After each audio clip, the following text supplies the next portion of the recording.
Welcome to Nachtmeier Witness. Some nights feel wrong before anything happens.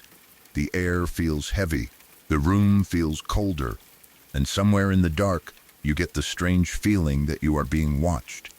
Tonight, you will hear stories from people who became witnesses to things they never expected to see. Some saw someone standing in the shadows. Some heard voices with no one nearby.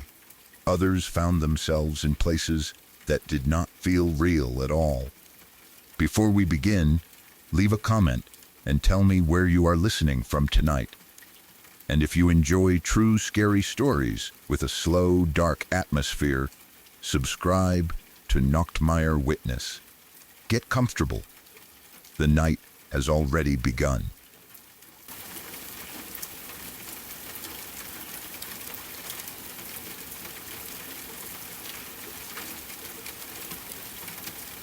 I'm a truck driver, and over the years I have traveled more roads than I could ever remember by name.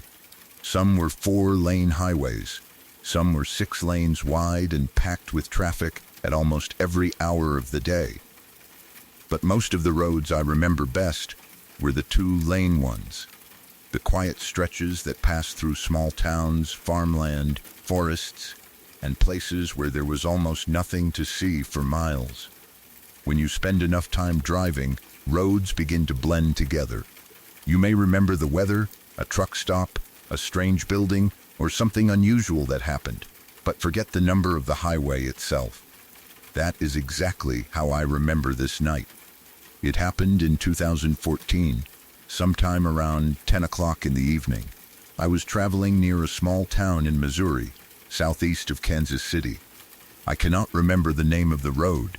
I have driven so many roads that some remain clear in my memory while others disappear completely. I only know that I was somewhere near Interstate 44 and I was eventually heading towards Springfield, Ohio. It was dark, but the weather was clear enough for driving.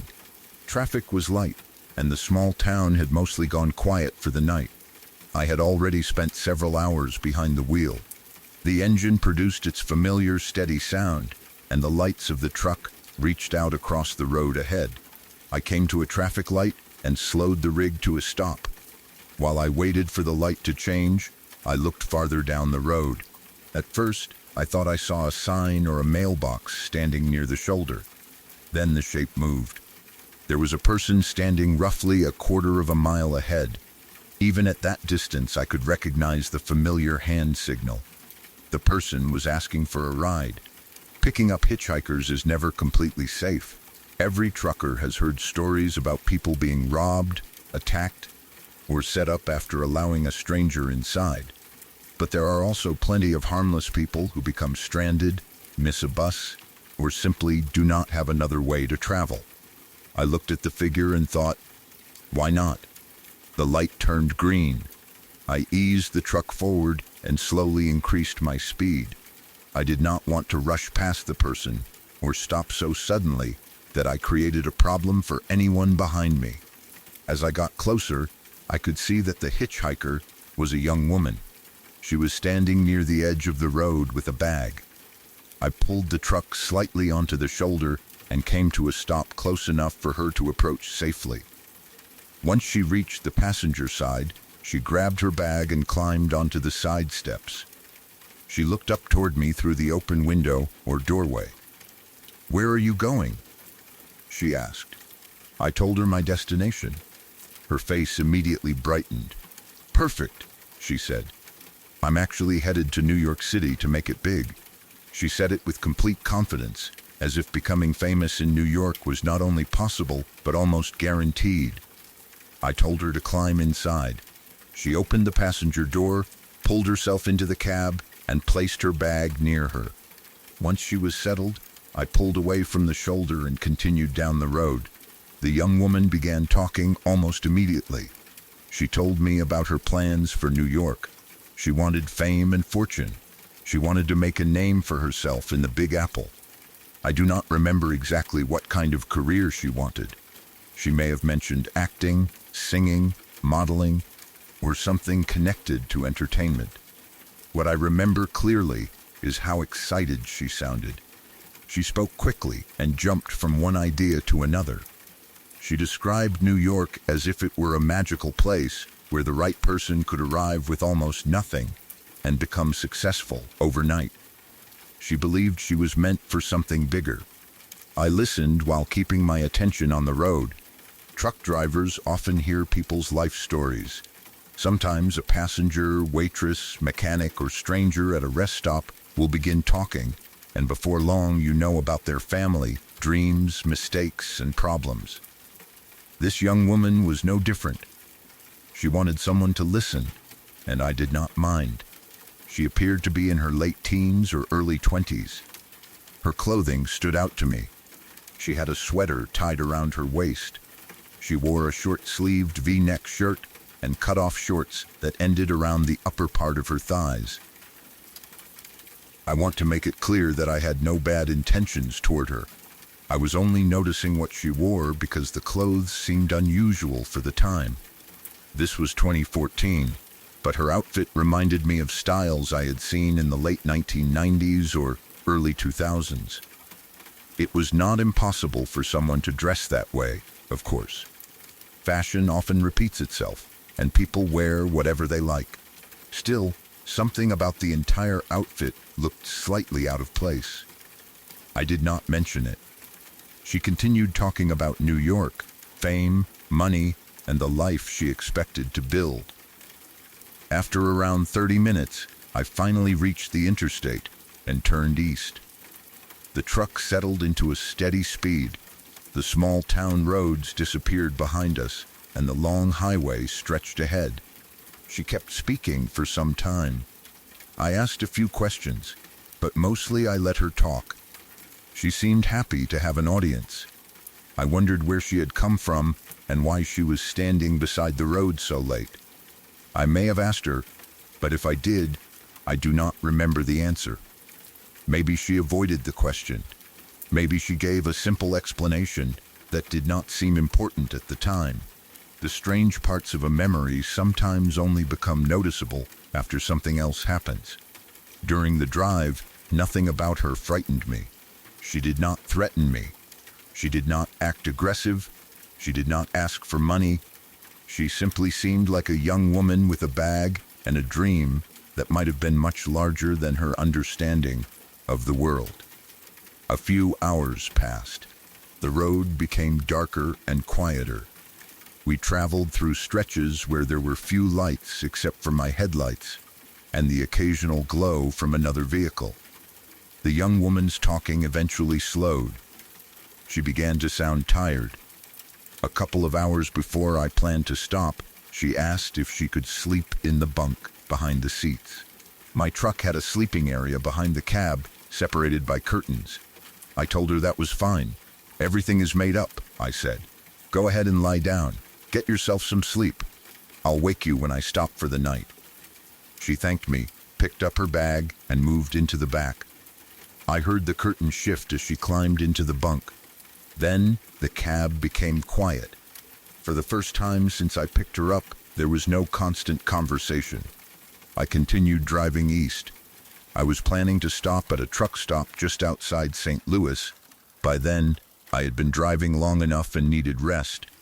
Truckers learn to pay attention to fatigue. A person may believe they can keep driving, but exhaustion slows reaction time and makes mistakes much more likely. I still had some distance to cover, but I knew where I wanted to stop. The young woman remained quiet in the bunk. I assumed she had fallen asleep quickly. The truck continued moving between roughly 40 and 70 miles per hour, depending on the road, traffic, and conditions. I never stopped after picking her up. That detail became important later.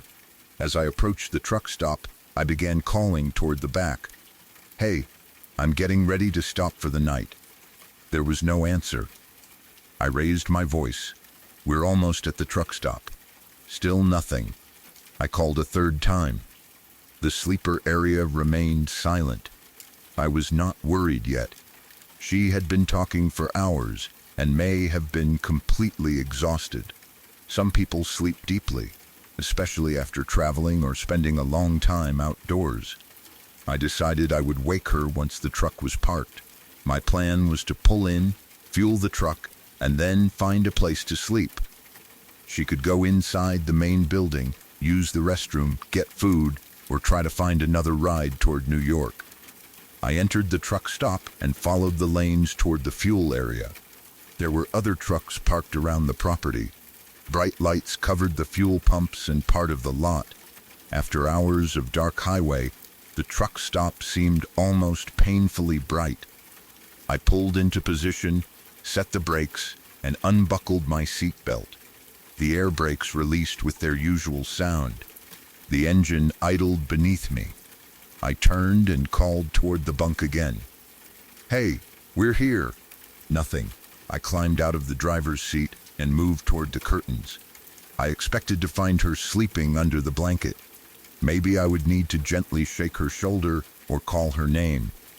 I pulled the curtains aside. The bunk was empty. For a few seconds, I simply stood there. My mind did not understand what I was seeing. The young woman was not in the bed. Her bag was gone. The blanket and sheets were not disturbed. It did not look as though anyone had lain down at all. I looked around the sleeper area. There were not many places for a person to hide. I checked the floor, storage areas, and every space large enough to hold someone. She was gone. I moved back toward the front of the cab and checked the passenger side. There was no one there. I opened the passenger door and looked outside. The truck stop was busy enough that people were walking between trucks, pumps, and the store, but I did not see the young woman. I wondered whether she had climbed out immediately after we arrived. Maybe I had been distracted while setting the brakes.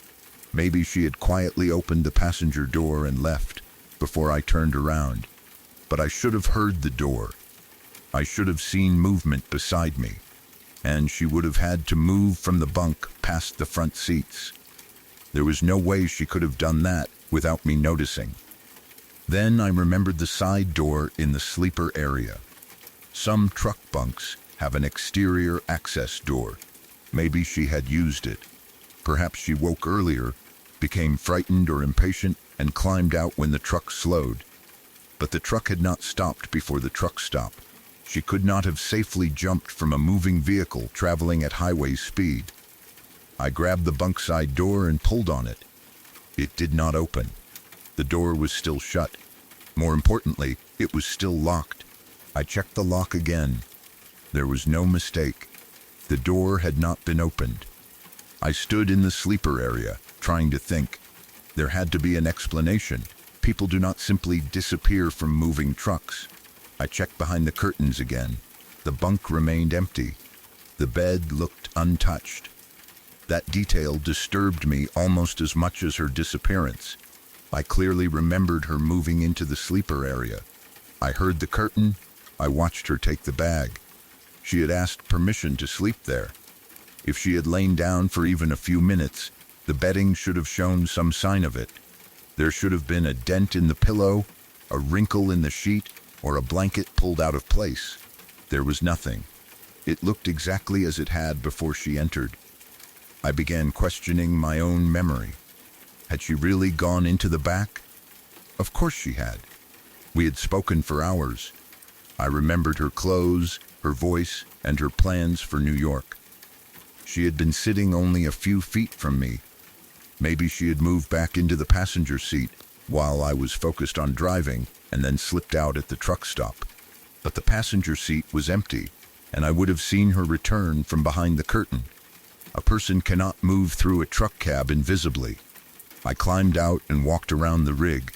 I checked beneath the trailer and around the wheels, although I knew that made no sense. I searched the nearby area. Perhaps she had somehow opened a door after I parked and walked quickly toward the store. I looked for her clothes, her bag, or anyone matching her age and appearance. There were women inside the store and around the parking lot, but none looked like her. I asked myself whether I should tell someone. What could I say? A hitchhiker had disappeared from the bunk of my moving truck. It sounded ridiculous. If I reported her missing, The police might believe I had done something to her. I was the last person known to have seen her. I had picked up a young woman beside the road at night. Now she was gone. If investigators searched the truck and found nothing, would they believe me? Would they think I had harmed her and hidden the body somewhere along the highway? Those thoughts made me panic even more. I searched the cab again. I looked through every storage compartment. I checked beneath the mattress and behind anything that could move. There was no trace of her. Not a hair, not a piece of clothing, not even a mark on the bedding. Her bag had disappeared with her. I sat in the driver's seat and stared through the windshield. The lights of the truck stopped reflected across the glass. Other drivers continued with their normal routines. They fueled their trucks, carried coffee, checked tires, and walked toward the building. Nobody knew what had just happened inside my cab. I tried replaying the entire journey. I saw her standing beside the road with her hand raised. I remembered slowing down. I remembered her stepping onto the passenger side steps. I remembered her asking where I was going. "Perfect," she had said. "I'm headed to New York City to make it big." I remembered the old-fashioned clothes. I remembered her talking about fame and fortune. I remembered reaching the interstate. I remembered her asking to sleep in the bunk. Every part felt real. Could I have imagined her? I was tired, but not tired enough to experience hours of conversation with a person who did not exist. I had responded to her. I had adjusted my attention between her and the road. I remembered the sound of her voice clearly. This was not a brief shape seen on a dark roadside. She had been inside the truck for hours. Another possibility entered my mind. What if she had never been alive? I did not want to think that way. I am not someone who immediately blames ghosts or the supernatural when something strange happens. There is usually a normal explanation, even if it takes time to find it. But I could not find one for this. The truck had remained in motion. The only doors were closed. The bunk side door was locked. The bed had not been touched. Yet she and her bag were gone. I began wondering about her clothes again. They had seemed outdated. Maybe they were not from the early 2000s. Maybe they were older. Could she have been dressed like someone from another time? Her dream of reaching New York and becoming famous sounded almost like something from an old movie. A young woman leaving a small town with one bag and plans to make it in the city.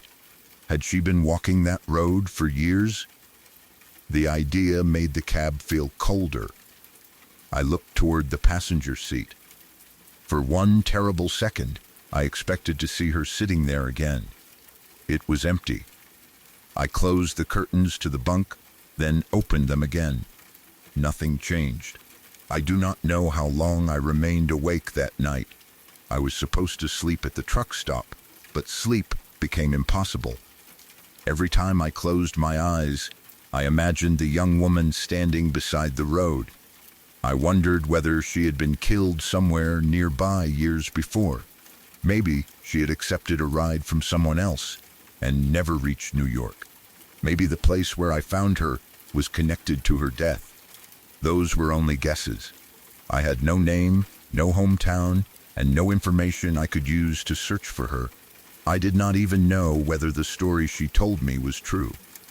I thought about asking local police if a young woman had ever disappeared from that area. But how would I describe her? Late teens or early 20s? A sweater tied around her waist, a V-neck shirt, cut-off shorts, a bag. She wanted to go to New York City. That description could match thousands of people. And if the police asked why I wanted to know, I would need to explain that she had vanished from a locked truck. I stayed awake, listening to every sound inside the cab. The truck cooled as the night continued. Metal shifted. The wind moved around the trailer. Every small noise from the bunk made me turn around. I kept expecting the curtain to move. Part of me feared she would return. Another part wanted her to appear so that the situation would finally make sense. If she had somehow hidden and then stepped out laughing, I would have been angry, but relieved. She never returned. Because I could not sleep, I was exhausted the next day. I ended up being late for my delivery. Normally, being late would have bothered me more. Schedules matter in trucking, and delays can create problems for everyone involved. That morning, I did not care as much as I normally would have. I was still trying to understand what happened. For a while, I wondered whether someone had entered the truck stop security footage. Maybe a camera had recorded the passenger side of my rig. If she climbed out, the video could prove it. I never asked to see any footage. At the time, I was too confused and afraid of how the story would sound. I simply continued with my route. Days passed. Then weeks. I kept expecting a normal explanation to enter my mind. It never did. I inspected the sleeper door more carefully. There was no hidden way to open it without unlocking it. The passenger door could not have been used while the truck was moving without creating obvious noise and danger.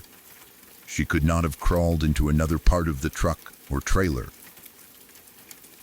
There was no connection between the cab and the cargo area. She had nowhere to go. The event changed one of my driving habits permanently. Before that night, I sometimes picked up hitchhikers. I tried to use common sense. I avoided people who looked aggressive or intoxicated. I did not stop in places where pulling over would be dangerous. Most people I helped were simply trying to get somewhere. After that night, I never picked up another hitchhiker. It was not because I believed every person beside the road was a ghost. I simply could not forget what happened. Whenever I saw someone with a raised hand, I imagined the passenger seat beside me. I imagined a young woman talking about New York. Then, I imagined opening the sleeper curtain and finding the bed untouched. Sometimes, while driving at night, I still look toward the passenger seat without meaning to. The memory returns most strongly on quiet roads. A figure appears in the headlights. For a second, I wonder if it is her. I wonder whether she is still standing near that Missouri town, asking other drivers for a ride east. Maybe someone else has picked her up. Maybe she tells every driver the same story. She is going to New York City. She is going to become famous. She only needs a place to sleep for a few hours. Then, somewhere near St. Louis, she disappears. I have never met another driver who described the same woman. That does not mean nobody else has seen her. Truckers experience strange things on the road and do not always talk about them. Sometimes we keep quiet because we know how ridiculous the story sounds. A person outside the industry might blame exhaustion or loneliness. Drivers spend long nights alone staring at dark roads. The mind can play tricks. But this was not a shadow or a distant light. She climbed into my truck. She spoke to me for hours. She carried a bag. She moved into the bunk. Then she disappeared from a locked cab without disturbing the bed. I have considered whether she might have been a runaway. Maybe she became afraid I would report her or take her to the police. Perhaps she found a clever way to leave without being noticed. But even the cleverest person cannot jump safely from a truck traveling 70 miles per hour and then lock the door from the inside. She did not have a chance to leave. I did not stop. The truck did not slow enough for someone to climb out unnoticed. Nothing about the physical situation allowed it. The young woman also did not seem afraid of me. She talked freely and asked to use the bunk. She appeared comfortable enough to sleep. If she wanted to escape, she could have asked me to stop at any exit or gas station. There was no reason to attempt something dangerous. That leaves me with an answer I do not like. Maybe the person I picked up was never completely there. Maybe she appeared solid, spoke normally, and occupied the passenger seat, but she was not alive in the same way I was. I know how that sounds. I would not believe it if someone else told me. Before that night, I would have looked for mistakes in the story. Maybe the driver was exhausted. Maybe he dreamed part of the trip. Maybe the passenger escaped at a stop he forgot about. I have examined all those possibilities.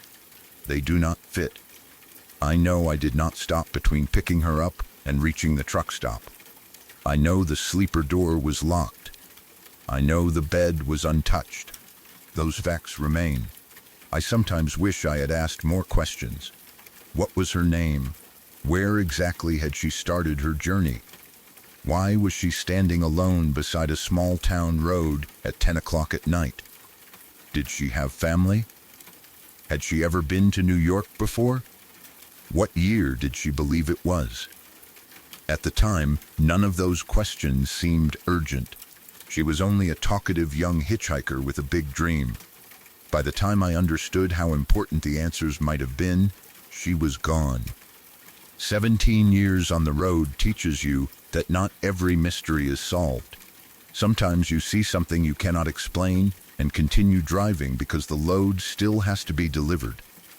Life does not stop to provide answers. The highway continues. The sun rises. The truck needs fuel. You move on. But some passengers never completely leave the cab. I can still hear her talking about New York. I can still see the sweater around her waist and the bag beside her. I remember the confidence in her voice when she said she would make it big. I wonder whether she ever reached the city. Maybe she had been trying for much longer than she understood. Maybe that road in Missouri was the last place she had ever stood while alive. Or maybe there is a normal answer hidden somewhere, one I have simply failed to find. Whatever the truth is, I know what happened that night. I picked up a young woman near a small town southeast of Kansas City. She talked for hours about fame and fortune. She went into the sleeper area with her bag. I drove without stopping until I reached a truck stop near St. Louis. When I opened the curtain, she was gone. The doors were closed. The side door was locked. The bed had never been touched. I did not sleep that night. I was late for my delivery the following day. And from that moment on, no matter how lonely the road became or how harmless a person looked, I never stopped for another hitchhiker again.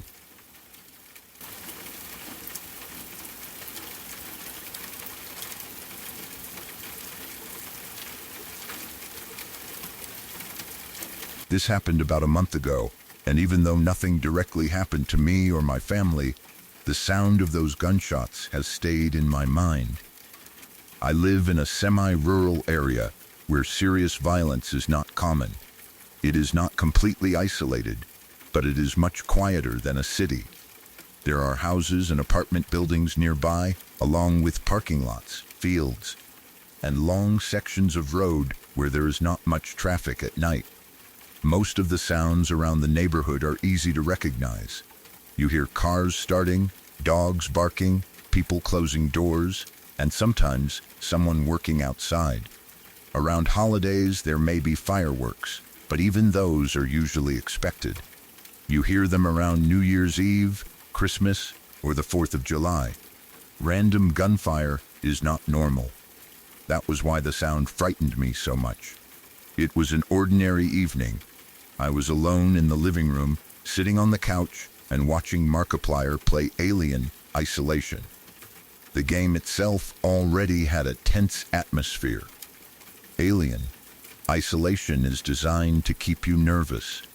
The player moves through dark hallways, hides from danger, and listens carefully for anything approaching. Even though I was only watching someone else play, the video still had a way of making the room feel darker. Markiplier would joke and react loudly, but between those moments there were long sections filled with quiet mechanical sounds, alarms, and footsteps. I was focused on the screen. The lights in the apartment were on, and I was comfortable. My mother was at work, so I was waiting for her to come home. Nothing about the evening felt unusual. Then I heard a loud bang outside. The sound was powerful enough to pull my attention away from the video immediately. I paused and listened. At first, I did not know what it was. My mind went to fireworks because that was the easiest explanation. Fireworks can sound like gunshots, especially from a distance.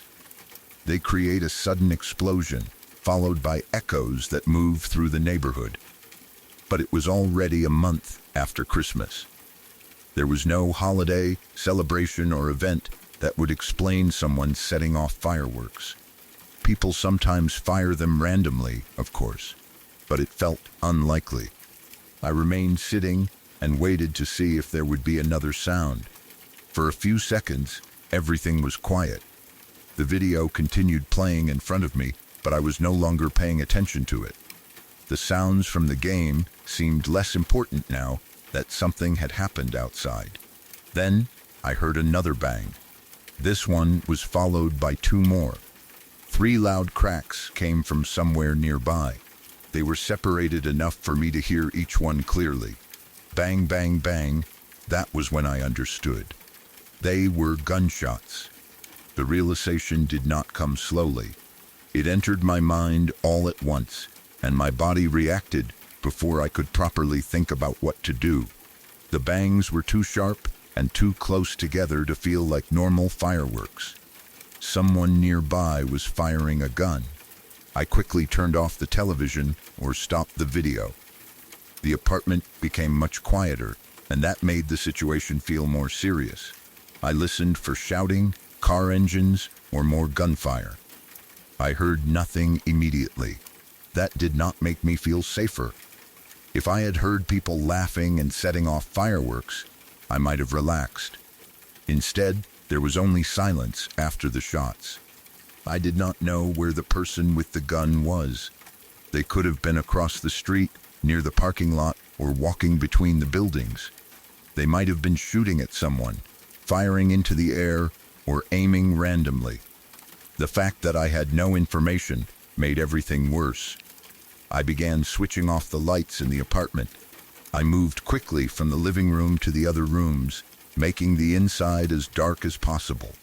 My reason was simple. I did not want anyone outside to look through the windows and see me moving around. I had no idea whether the shooter was targeting a person or simply firing without thinking. If they were close to the apartment, a bright window could make us visible. I knew walls and windows would not necessarily stop a bullet. That thought made me move faster. After turning off the lights, I went to my bedroom and hid. I closed the door behind me and stayed away from the window. The bedroom felt like the safest part of the apartment, even though I knew it did not offer real protection. It placed more walls between me and the outside, and that was better than sitting in the bright living room near the windows. I tried to remain quiet. My heart was beating much faster than it had been a few minutes earlier. I kept expecting to hear another shot. Each second of silence made me imagine what might be happening outside. Was someone injured? Was the shooter moving through the parking lot? Would bullets suddenly come through the wall? I did not know whether I should call the police. Part of me assumed someone else in the neighborhood had already called. Gunshots that loud would have been heard by many people. Another part of me worried that I might be wrong. What if they really were fireworks? What if I called the police and created a problem over nothing? Still, the sound had felt wrong. I stayed hidden and listened. The apartment was now so quiet that I could hear small noises I would normally ignore. The refrigerator humming in the kitchen seemed louder. Pipes clicked somewhere in the building. A vehicle passed on a nearby road. Every sound made me tense. The scariest part was knowing my mother was still outside the apartment. She was on her way home from work, and I did not know whether she had heard the shots or knew there might be danger in the neighborhood. I worried that she could arrive while the person was still nearby. I considered calling or messaging her to tell her to stay away, but I was not sure how close she already was. I also did not know whether the situation had ended. The shots had stopped, but that did not mean the person had left. I waited for several minutes. Time passed slowly while I sat in my bedroom. I kept imagining the front door opening. Normally, hearing my mother's key in the lock would have made me feel relieved. That night, I was worried that the sound might belong to someone else. Then, I heard the apartment door. My mother came inside from work.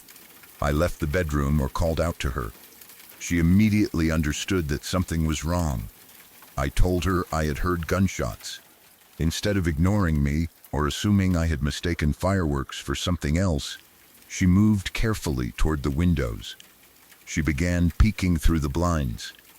I watched her, feeling both relieved that she was home and afraid that she was standing close to the glass. The apartment lights were still off, so she could look outside without making herself too visible. She lifted the blinds slightly and checked the parking lot and nearby area. From what we later learned, someone in the neighborhood had been moving around and firing bullets for no clear reason. We did not know whether the person was drunk, angry, trying to frighten someone, or simply behaving recklessly. There did not seem to be a clear target. That made the situation even more disturbing.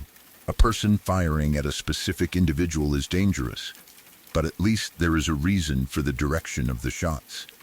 Someone firing randomly can hit anyone. A bullet does not stop being dangerous because the shooter has no target. It can travel through a window, wall, car, or roof. It can hit someone who has nothing to do with the situation.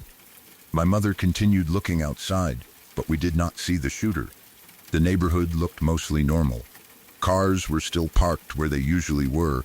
The buildings stood quietly, and there were no obvious signs of a fight. That normal appearance made it difficult to believe someone had just fired several rounds nearby. Eventually, the police arrived. I do not remember exactly how long it took them to come, but knowing officers were in the area made me feel slightly safer. They searched the neighborhood and the parking lot. At some point, they found a spent bullet casing in our parking lot. That discovery confirmed what I had heard. The sounds were not fireworks. Someone had fired a gun close enough to our apartment for a casing to land or remain in the parking area. When I learned that, the whole event became more frightening. Until then, there was still a small part of me hoping I had been mistaken. Maybe the sounds had traveled from farther away. Maybe they came from a different area. The casing removed that hope. The shooter had been nearby. I began thinking about the first bang. When I initially heard it, I had remained in the living room trying to understand what it was. What if the person had been directly outside? What if one of the shots had been aimed toward the building? I had been sitting in a lit room, visible through the window. The first bullet could already have been traveling before I understood what was happening. That thought stayed with me. People often imagine they will react immediately during danger, but the brain usually needs time to identify what it is hearing. A loud bang can be a firework, a car backfiring, construction equipment, or something falling. You do not always know it is a gunshot until you hear more than one. By the time I recognized the sound, 4 shots had already been fired. I also thought about the television. I had been watching a horror game, completely focused on fictional danger. On the screen, a character was hiding from an alien while listening for movement in dark corridors. Then a real threat appeared outside my home. The difference was immediate. The game stopped mattering. I could pause the video whenever I wanted. I could lower the volume or walk away from the screen. I could not pause what was happening in the parking lot. I could not see the person with the gun or know where they would shoot next. The danger outside had no rules. That night, I kept the apartment lights off for a while. Even after the police arrived, I did not feel comfortable standing near the windows. My mother and I talked about what had happened, but there was not much information. Nobody seemed to know exactly who fired the shots or why. It may have been someone passing through the neighborhood. It may have been a resident or visitor. The police finding the casing proved the shooting happened. but it did not immediately give us an answer. I wanted to know whether anyone had been arrested. I wanted to know whether the gun was still nearby. I wanted to know whether the person might return. Without those answers, it was difficult to relax. Eventually, the night became quiet again. No more shots were fired. There were no sirens carrying an injured person away, and as far as I know, nobody in the immediate area was hit. That was incredibly lucky. 4 bullets had been fired in a neighborhood with homes, cars, and people. Any one of them could have caused a tragedy. The fact that nobody was injured did not make the act harmless. The person who fired the gun had no way of controlling where every bullet would end up. Even shooting into the air is dangerous because the bullet eventually comes down. If they fired toward the ground, it could have bounced or broken apart. If they fired horizontally, it could have traveled through the neighborhood. I do not know which direction the gun was pointed. That uncertainty still bothers me. Living in a semi-rural area had always made me feel safer. It was quieter than a city, and serious crime seemed distant. I knew dangerous things could happen anywhere, but I did not expect random gunfire outside our apartment. That night changed the way I listened to the neighborhood. Before it happened, a loud sound outside was only an annoyance. Afterward, every sudden bang made me stop and pay attention. A car door slamming could make my heart jump. A firework in the distance made me listen for a second explosion. I found myself trying to decide whether each sound was harmless or dangerous. The event also made me think about how unprotected an apartment can feel. The walls give you privacy and keep out the weather, but they are not designed to stop bullets. A bedroom may feel safer than a living room, but there is no perfect place to hide if someone is firing randomly near the building. All you can do is move away from windows, stay low, turn off lights, and place as many walls as possible between yourself and the direction of danger. At the time, I acted on instinct. I did not follow a carefully prepared plan. I turned off the lights because darkness felt safer. I went to my bedroom because it was farther from the main windows. Looking back, those choices were reasonable. Still, the experience showed me that I should know exactly what to do if it happens again. I should call emergency services once I am safe enough to do so. I should not stand near the windows to investigate. I should warn anyone who may be approaching the property. I should stay behind solid objects and away from outside walls if possible. I hope I never need to use those lessons. The person firing the gun may not have understood how many people they frightened. To them, it may have been a joke, a way to show off, or a moment of anger. To everyone hearing those shots from inside their homes, it was a threat. Parents worried about their children. People wondered whether they should hide or run. Anyone walking through the parking lot could have been killed. A few seconds of reckless behavior changed the feeling of the entire neighborhood. The bullet casing in the parking lot became proof that the danger had not been in my imagination. I sometimes picture it lying on the ground after the shot, a small piece of metal left behind while the person carrying the gun moved on.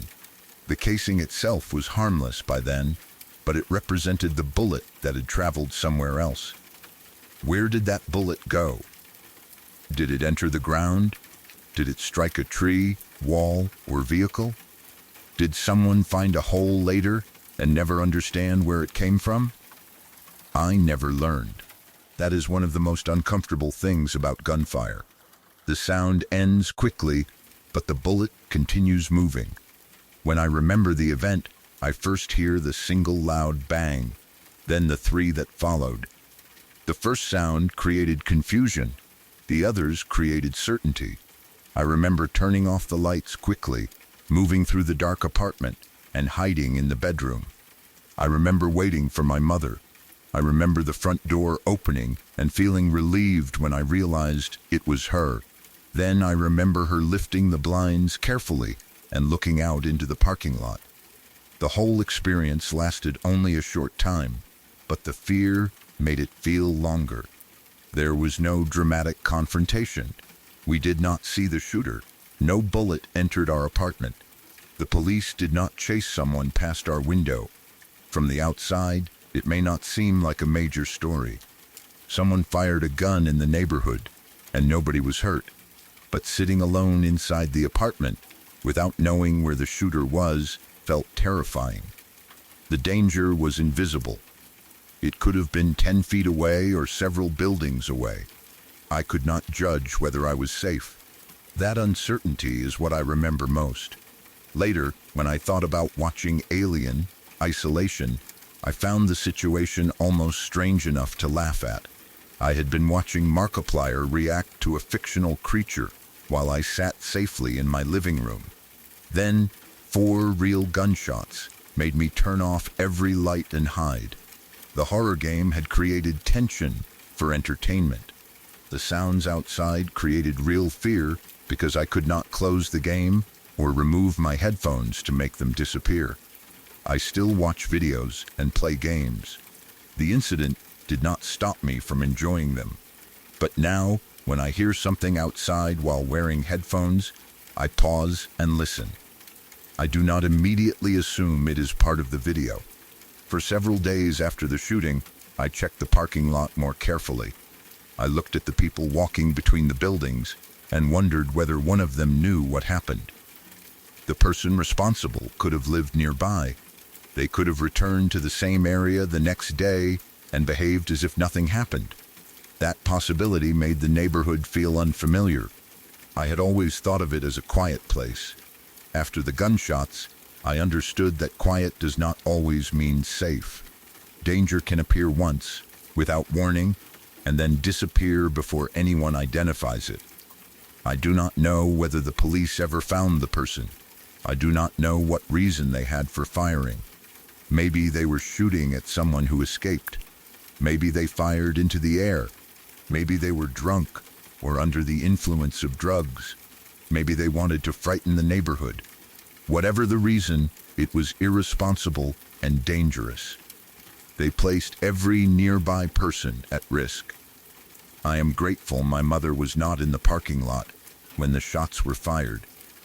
She arrived only a few minutes later. If her timing had been different, she might have been walking toward the apartment when the person began shooting. That thought frightens me more than what happened to me. I was already inside. I could turn off the lights and hide. My mother would have had no cover while crossing the parking lot.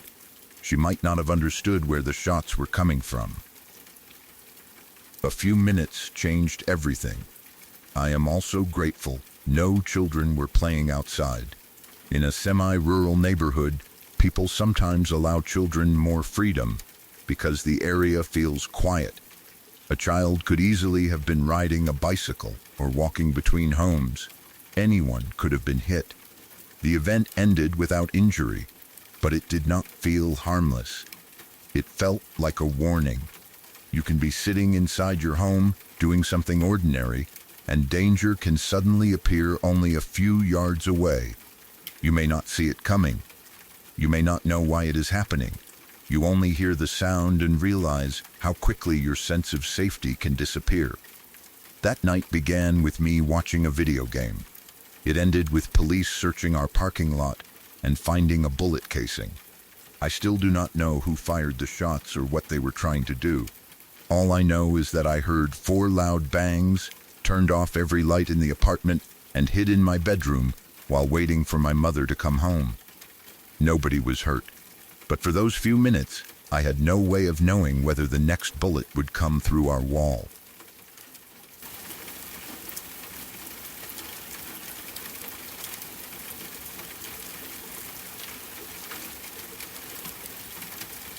This happened 17 years ago, when I joined a small hunting group for a trip into a remote part of Alaska. There were 5 of us in total.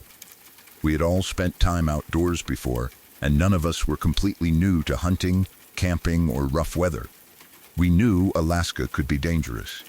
We knew about bears, sudden weather changes, injuries, and the problems that came with being far from roads, towns, and medical help. We prepared for those things. What we were not prepared for was the feeling that followed us from the moment we arrived. The trip into the area was long and difficult. We traveled far enough into the wilderness that there were no nearby houses, stores, or people. Once we reached the campsite, we were surrounded by trees, mountains, cold air, and miles of empty land. The campsite had what had been described to us as a log cabin. Calling it a cabin was generous. It was more like a rough shelter built from old logs. It had 4 walls, a roof, a heavy front door, and 1 small window.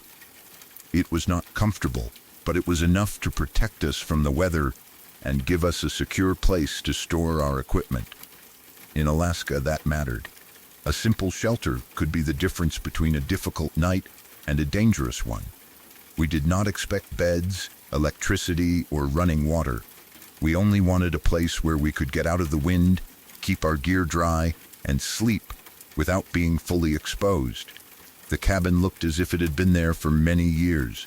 The logs were dark from age and weather. Dirt had collected along the floor, and the inside smelled like damp wood, old smoke, and whatever animals had found their way in during the months when nobody used it. The only window had a heavy metal grate across it. That seemed like a useful feature, especially in an area where bears could become curious about food. The front door was thick and heavy. It did not move easily, and when it was closed, it felt solid. We believed we would be safe inside. After the long trip, all 5 of us were tired, but there was still work to do. We carried our equipment into the cabin and began setting up camp. We removed dirt and rubbish from the shelter, checked the roof and walls, organized our food, and found places for our sleeping bags. Some of us gathered firewood while the others cleaned. We made sure our weapons were stored safely but remained easy to reach. We also had bear spray because nobody wanted to depend completely on firearms if a bear came too close. The first day was mostly work. Normally, setting up camp creates a sense of relief. Once the gear is organized and the fire is burning, everyone begins to relax. That did not happen there.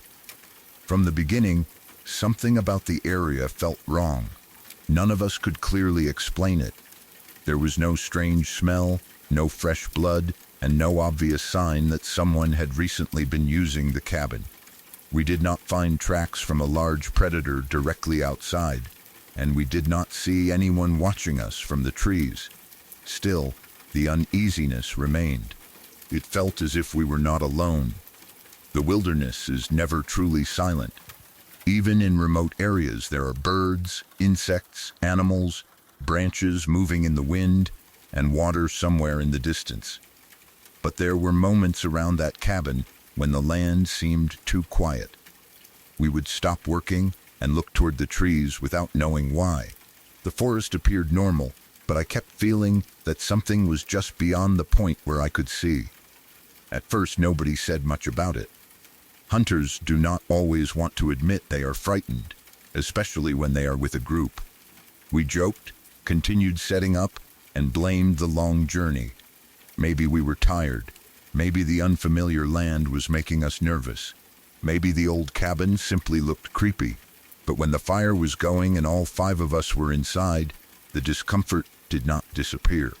It followed us into the shelter. I remember looking at the single window and feeling glad that the metal grate was there. I remember checking the front door more than once, even though I knew it was closed. The first night passed without a clear incident. There were sounds outside, but that was expected. We heard branches breaking in the distance, animals moving through the brush, and wind pushing against the cabin. Any one of those sounds could make a person nervous if they listened too closely. We told ourselves it was only the wilderness. The next day, we went out as planned. We spent time hunting, scouting, and learning the area. We marked our direction carefully, because getting lost in that part of Alaska could be fatal. Even in daylight, the strange feeling remained. Sometimes one of us would turn around suddenly because he thought he had heard footsteps behind him. Another would pause and stare toward a line of trees. More than once, I had the strong feeling that something was following our group without coming close enough to be seen. We never found clear tracks that proved it. The ground was uneven and covered with leaves, needles, rocks, and patches of damp soil. There were signs of animals everywhere, but nothing that explained the feeling. By the second day, we had all noticed it. Nobody needed to ask whether the others felt uncomfortable. It was visible in the way we stayed close together and kept checking behind us. Normally, a group of 5 hunters might separate slightly to cover more ground. We did not want to do that. We kept each other in sight. We returned to the cabin before it became too dark. Again, nothing directly attacked us. No bear charged from the trees. No person approached our camp. But the unease remained all night. It was like pressure building in the air. The third day was when the situation changed. We left the cabin in the morning and spent several hours away from camp. When we returned, we immediately saw that something had happened. Our camp had been disturbed. Equipment and supplies were scattered around. Items that had been organized inside or near the cabin were thrown out of place. Food and other goods had been moved. Some things were lying several feet from where we had left them. The entire area looked as if something had searched through it. Our first thought was a bear. That was the most logical explanation. Bears can smell food from a great distance, and they can tear through a campsite quickly. They do not care whether equipment is organized or expensive. If they think food is inside a bag, they will rip it open and throw everything around. We examined the damage. The way some of the items had been flung made us believe a large animal could have done it. We cursed the bear while cleaning. Nobody was happy about having to reorganize the camp after a long day, but we had expected wildlife to be a possible problem. We checked our food storage and looked for anything that might attract the animal again. We also made sure our guns were close. Everyone kept bear spray nearby. If a bear had visited once, it might return. That possibility made us more careful. But even while we blamed a bear, I remember feeling that something did not fit. There should have been clearer signs. A bear often leaves tracks, claw marks, damaged containers, or obvious bites. Some of the camp looked less like it had been searched for food and more like it had been deliberately thrown around. I could not prove that, and none of us wanted to create a worse explanation when a normal one was available. So we continued saying it had been a bear. We cleaned everything up. We prepared for the night. The cabin's heavy door gave us confidence. The metal grate over the only window meant a bear could not easily break through the glass and enter. We stored anything attractive to wildlife as safely as we could and kept our weapons where we could reach them immediately. That night was noisy. The wilderness often becomes active after dark. Small animals moved around the cabin. The wind scraped branches against one another. Something called from far away. The fire inside the cabin was burning, giving us heat and enough light to see the walls and each other. We were tired from the day. All 5 of us sat or lay near the fire, talking less as the night continued. Every now and then, one of us would begin to fall asleep, then wake again when the fire shifted or a sound came from outside. We were literally nodding on and off. Nobody was sleeping deeply. Some of that was because we were thinking about the bear. We expected it might return to investigate the camp again. If we heard scratching near the door or movement around the food, we wanted to be ready. The noises outside continued, but none seemed close enough to be an immediate threat. Then something hit the front door. The impact was so violent that all 5 of us came fully awake. It did not sound like an animal gently pushing against the wood. It sounded as if a person had run toward the cabin and kicked the door with everything they had. The heavy door slammed inward against its frame. The entire cabin seemed to shake. For a second, nobody moved because the sound was so sudden. Then we all reacted at once. One of my friends shouted through the door, "Hey, fucker, we will shoot." The rest of us began yelling, too. We made as much noise as possible. We shouted warnings, moved quickly for our weapons, and tried to sound larger and more dangerous than whatever was outside. If it was a bear, yelling could scare it away. If it was a person, we wanted them to know 5 armed men were inside. Guns were lifted. Safeties were checked. Everyone moved into a defensive position. The attack on the door stopped. For a brief moment, there was silence. I remember staring at the door and waiting for it to move again. The fire cracked behind us. Nobody spoke.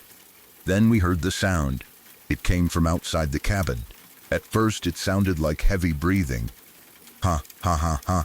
The breaths came quickly, almost like an animal panting after running. Then the sound changed. The breathing rose into something that resembled laughter. It became higher and longer. Ha, ha, ha, he, he, he, he. The sound was not normal. It did not clearly belong to any animal I knew. It also did not sound completely human. It seemed to begin like a person trying to catch their breath and end like something laughing at us. All 5 of us froze. The shouting stopped immediately. The laughter continued for another moment, stretching into the darkness outside. I felt every hair on my body rise. We had come prepared for bears. We knew what bears sounded like. They could growl, grunt, breathe loudly, and make strange noises. But this sounded as if whatever was outside understood our warning and found it amusing. The idea was impossible, but that was how it felt. Then we heard fast movement along the outer wall. Something scurried around the cabin. The word scurried makes it sound small, but the movement did not seem small. It was quick and uneven, moving too fast for us to follow easily from inside. We turned our weapons toward the sound. Then fingernails or claws scraped against the metal grate covering the window. The sound was sharp and slow. Metal vibrated. Something dragged across it from the outside. The window was the only place where we might have been able to see what was there, but nobody wanted to put his face close to the glass. The fire created reflections on the inside, making it difficult to see into the darkness beyond. We could only hear the scraping. It moved across the grate, stopped, and began again. That sound was worse than the door being hit. The door strike could have been a bear. The scraping at the window felt deliberate. Whatever was outside knew where the opening was. It seemed to be testing the barrier. One of us aimed directly at the window. Another covered the door. We positioned ourselves around the cabin, trying to protect every possible entrance. Nobody wanted to accidentally shoot another person, so we were careful about where the weapons were pointed. The safeties were off. That was how serious the situation had become. Normally, responsible hunters keep a safety on until they are ready to fire. That night, we believed something might break through the door or window at any second. If it entered, we would not have time to hesitate. The door had moved when it was struck. That was what frightened us most. It was a heavy door built to survive rough conditions. Whatever hit it had enough strength to make the entire structure shake. If it came through, whoever was standing closest planned to fire a slug at point-blank range. None of us slept. We remained awake for the rest of the night. We sat back to back, forming a rough circle so that each person could watch a different part of the cabin. The fire slowly burned down. We added wood without taking our attention away from the door and window. Every sound outside made us raise our weapons. Sometimes we heard movement close to the walls. Other times the forest was completely silent. We never heard the strange laughter again that night, but that did not make us feel safe. The silence suggested that whatever had been outside might still be waiting. We whispered when we needed to speak. Nobody joked. Nobody accused anyone of imagining the sounds. All five of us had heard the door being struck. All five heard the breathing turn into laughter. We all heard the scraping on the metal grate. There was no disagreement. At some point, one of us suggested it might have been another hunter trying to frighten us, but that explanation did not make sense. There were no other camps nearby that we knew of. A person would have needed to travel deep into the wilderness, find our shelter in darkness, kick the door, make a strange animal-like sound, and then run around scratching the window. It would have been a dangerous prank to play on armed hunters. After we shouted that we would shoot, any normal person would have identified himself immediately. He would have yelled that he was human before someone fired through the door. The thing outside did not speak. It laughed. Another possibility was a bear. We returned to that explanation because it was safer to think about.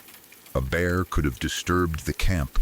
A bear could slam into the door. Its claws could scrape the metal grate. Some bear sounds can resemble human voices or laughter. Maybe fear had caused us to hear something more unnatural than it really was. But the movement seemed too quick. The strange laughter seemed too controlled. The door had been struck once, almost like a warning or challenge. Then the sound stopped when we shouted. It felt intelligent. I do not know how long the darkness lasted. Hours passed slowly. Every one of us watched the first weak signs of morning through the window. When the sky finally began to lighten, none of us relaxed immediately. Daylight did not mean the threat was gone. If a bear was outside, it could still be nearby. If it was a person, they could be watching from the trees. We decided to leave the cabin together. Nobody wanted to open the door alone. We prepared our weapons and discussed how we would move. One man would open the door while the others covered the area outside. We called out first. We shouted warnings and announced that we were coming out armed. There was no response. We waited. Then, we opened the door. We came out quickly, making noise and pointing our weapons toward the trees and areas around the cabin. We wanted anything nearby to understand that we were ready to defend ourselves. If a person was hiding, he needed to know we would not be easy victims. If a bear was watching, the noise might drive it away. The area outside was empty. There was no animal near the door. No person stood at the edge of the forest. The morning looked almost peaceful. We searched around the cabin. I do not remember finding any clear track that explained the incident. The ground had been disturbed in places, but the campsite had already been damaged earlier, and all of us had walked around while cleaning. There were scratches on or near the metal grate, but we could not prove what had made them. The door remained solid, though the impact from the night before had clearly been real. We did not spend much time investigating. None of us wanted to remain there. We packed quickly. The hunting trip was over. We did not discuss staying another night. Whatever we had planned no longer mattered. We collected our guns, food, sleeping gear, and supplies. We checked the cabin to make sure nothing important was left behind. The whole time, we watched the tree line. I expected something to appear while we packed. I thought we might hear the laughter again from farther into the woods. Nothing happened. The silence returned. It was the same silence that had made us uncomfortable when we first arrived. Now it felt like the land was watching us leave. Once everything was ready, we headed out. The trip away from the campsite felt different from the journey in. On the way there, we had been tired but excited. On the way out, nobody wanted to stop. We stayed together and kept our weapons close. Every broken branch made someone turn around. We did not feel safe until we had placed a great distance between ourselves and the cabin. Even then, the uneasiness did not disappear immediately. We talked about the event many times afterward. Each of us remembered the same basic sequence. the disturbed camp, the heavy impact on the door, our shouting, the breathing, the laughter, the movement around the cabin, the scraping on the window grate. Because 5 people experienced it together, none of us could dismiss it as a nightmare or one person's imagination. We may have misunderstood what caused the sounds, but the sounds themselves happened. The most reasonable explanation is still a bear. Alaska has large animals capable of striking a door with enough force to shake it. Bears can make noises that sound strangely human. Their claws against metal would create the scraping we heard. A bear could also have scattered the camp while searching for food. I understand all of that. But I have never heard a bear make exactly the sound we heard that night. It began with panting and slowly turned into what sounded like laughter. It came after we threatened to shoot. The timing made it seem like a response. That is what I cannot forget. If the thing had growled, roared, or moved away, I could have accepted the bear explanation more easily. Instead, it appeared to laugh at us. I also think about the door. Bears do not usually knock once like an angry person. The impact sounded like someone trying to kick it in. It was direct and violent. Then it stopped when we all shouted. Maybe the noise surprised the animal. Maybe our voices frightened it. That is possible. But whatever was outside did not simply run away. It moved to the window. It scratched the grate. It stayed close enough to keep us awake all night. Another theory is that someone had been living or hiding in the area. The cabin may have been used by a person who considered it his property. When we arrived, he might have watched us from the woods and waited until the 3rd night to scare us away. He could have disturbed our camp during the day. He could have struck the door and made the strange sounds intentionally.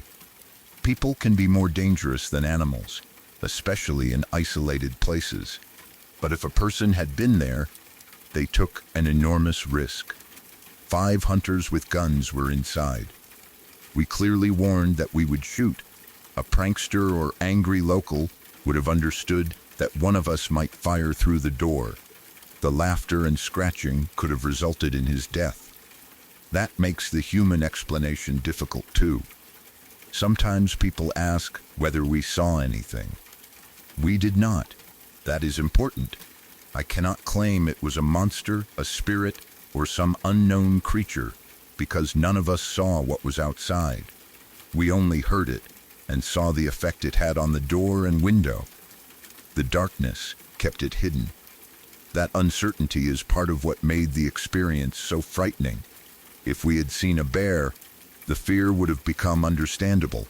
We would have known its size, position, and behavior. We could have chosen whether to scare it, wait, or shoot if necessary. Instead, we were trapped inside with only sounds. The mind creates terrible images when it cannot identify a threat. At different moments, I imagined a huge bear, a violent person, and something moving on all 4s that could stand up when it reached the door.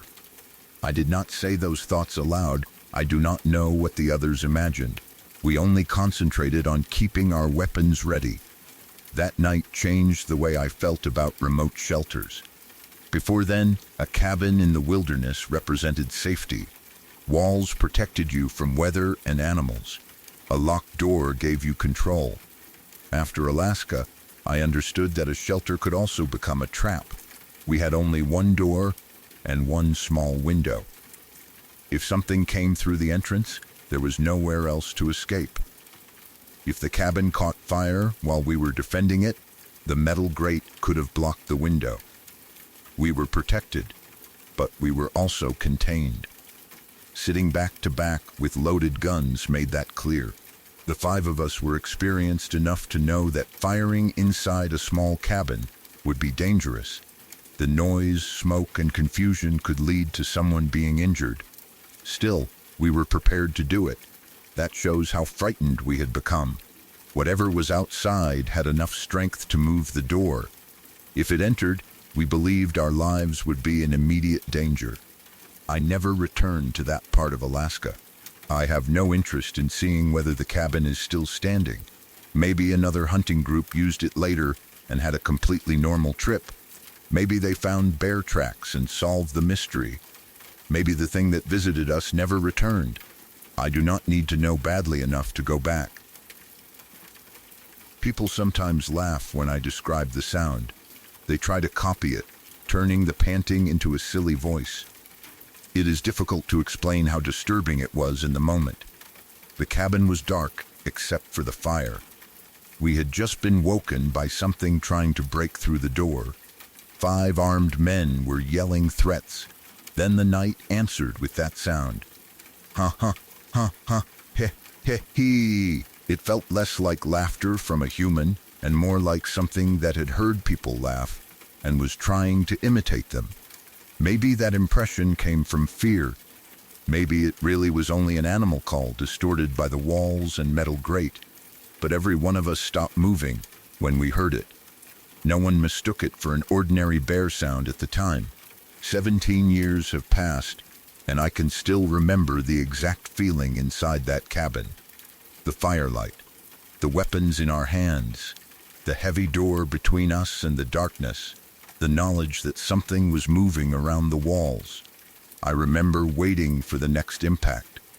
I remember expecting the grate to bend inward.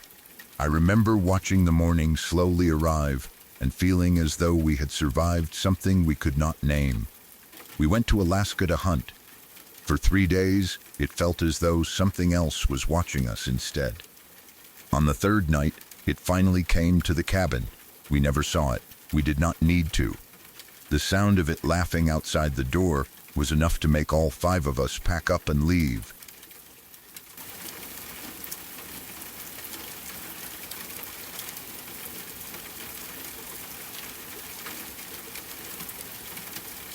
Before the next witness tells their story, take a moment to subscribe to Nachtmeyer Witness. This channel is for the late hours, when sleep is close, but the mind is still awake enough to notice every sound in the room. New true stories arrive here for anyone drawn to strange encounters, uneasy memories, and nights that never felt normal again. Leave a like if the stories have pulled you in so far. Now, let's return to the darkness.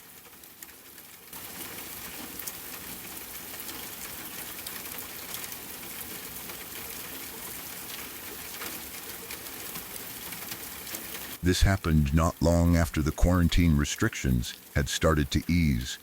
For a long time, everyone had been stuck inside, and when things finally began to feel a little more normal, my friends and I spent a lot of our free time playing video games together.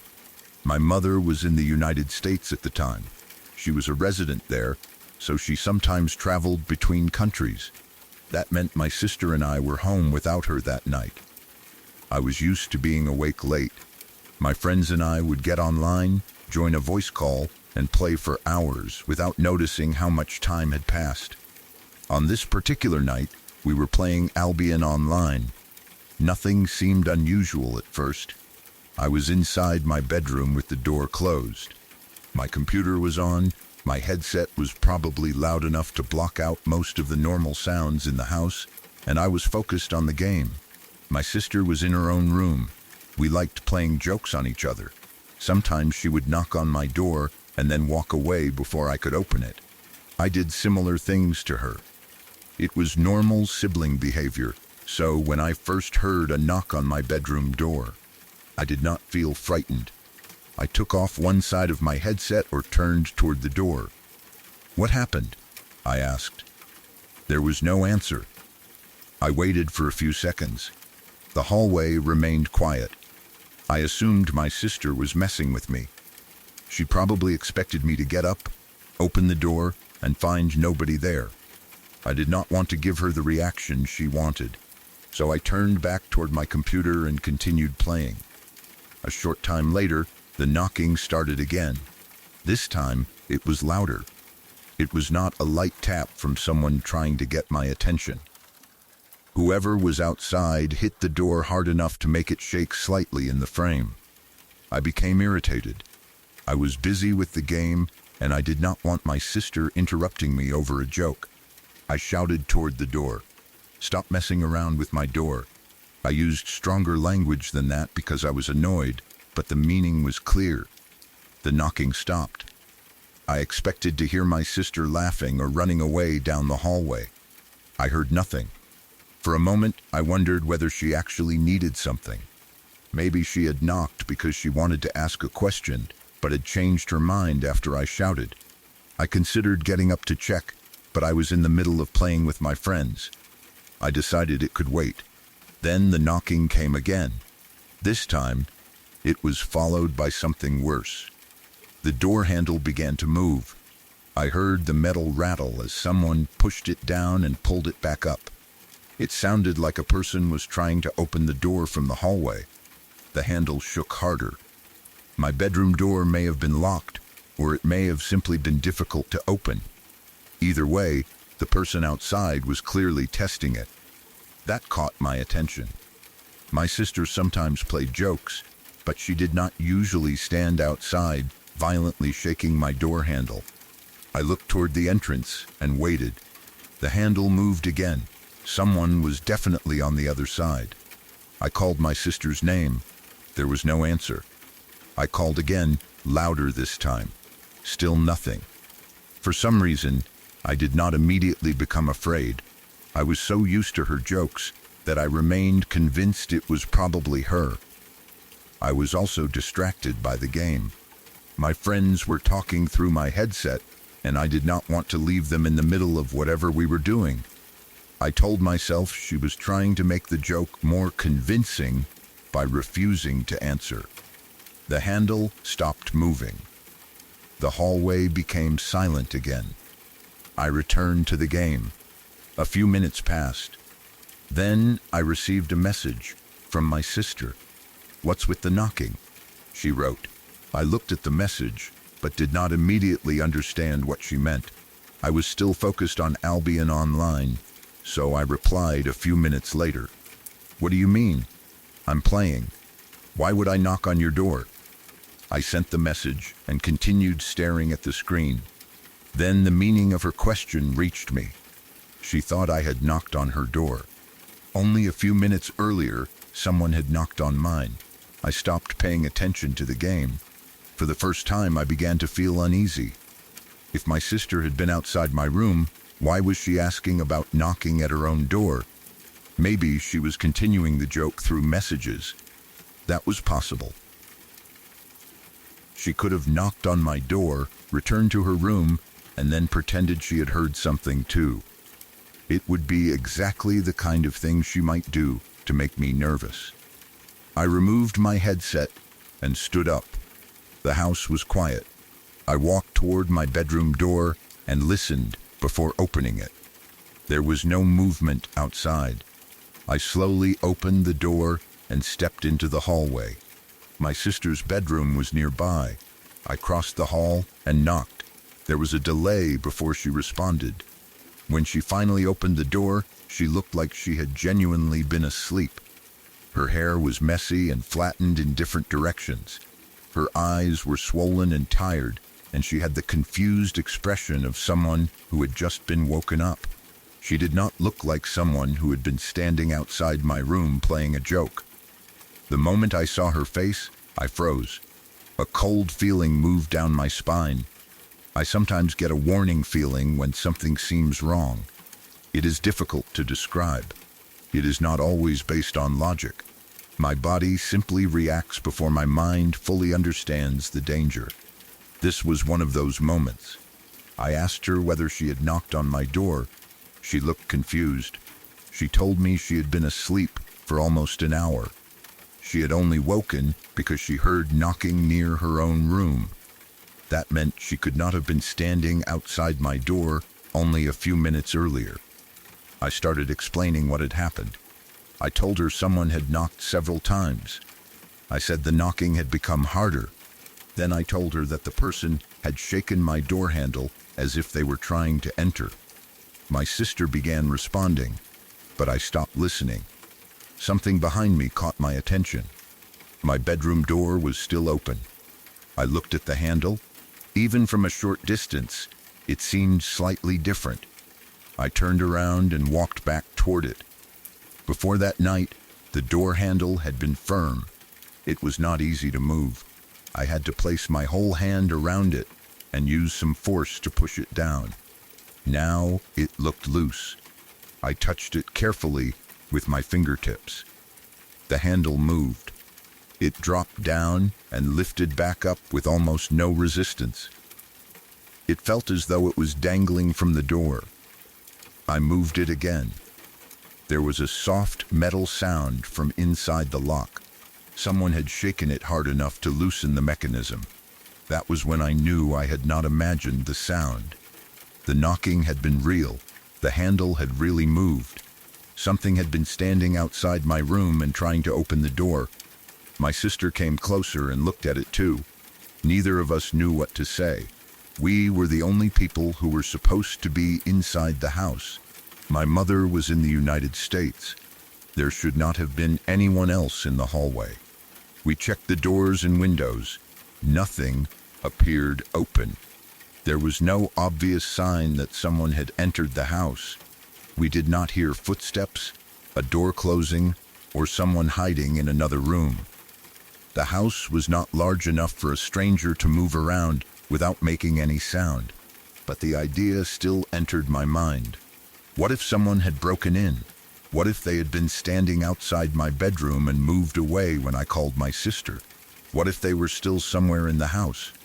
I looked into the dark rooms and corners differently after that.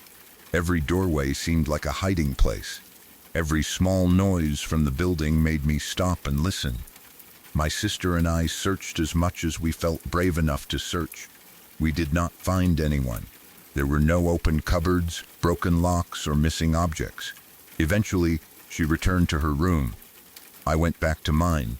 I should probably have stayed with my sister, called someone, or stopped playing for the night. Instead, I sat down at my computer again. Part of me wanted to pretend nothing had happened. I believed that if I continued playing with my friends, I would feel normal. Their voices through the headset made me feel less alone. I told myself there had to be an explanation. Maybe the door handle had already been loose. Maybe changes in air pressure had caused the door to move. Maybe my sister had knocked without remembering because she had been half asleep. Maybe someone outside the house had made a sound that only seemed to come from the hallway. None of those explanations felt completely believable, but I used them anyway. I continued playing for several more hours. Every now and then, I looked toward the door. The handle remained still. There was no more knocking. My friends probably did not know how nervous I was. I stayed in the game and talked as normally as I could. As the night became later, the house grew quieter. My sister went back to sleep. There were fewer cars outside. The usual sounds of neighbors, televisions, and people moving through nearby homes faded away. By around 3 in the morning, I was still awake. I had been playing for so long that my eyes felt tired, but I did not want to turn off the computer. The light from the screen made the bedroom feel safer. As long as my friends were online and I could hear them talking, I did not feel completely alone. Then a cold wind moved through my room. It came suddenly. The air brushed across my skin strongly enough that I stopped what I was doing. At first, I assumed a window was open. I looked toward it. The windows were closed. My room did not normally receive much airflow. It was positioned on the opposite side of the house from the direction the wind usually came from. Even when the windows were open, the room could feel warm and still. There was no reason for a cold gust to move through it. I checked whether a fan or air conditioner was running. Nothing was. The curtains were not moving. The door was either closed or only slightly open, and there should not have been a strong draft from the hallway. Still, the cold continued.